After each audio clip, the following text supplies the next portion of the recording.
Guyam Island, guys. Siargao.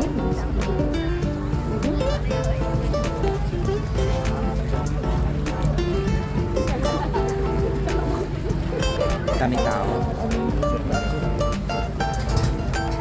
So, maliit lang siya.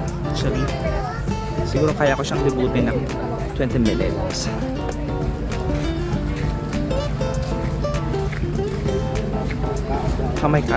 May cottages sila. And then, kung nagugutom ka, pwede kang bumili. Souvenirs, pagkain.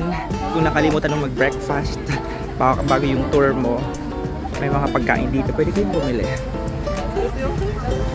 And souvenirs.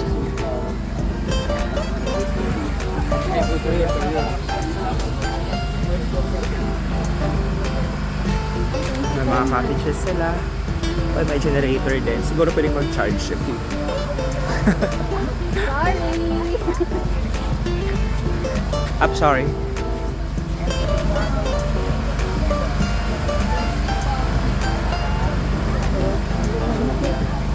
Sa inyo, happy new year.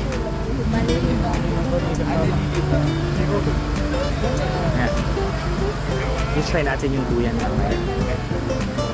Dami, early pa guys. It's around 8:30. Ang daming tao. Usually ito yung first stop ng ng boat tour.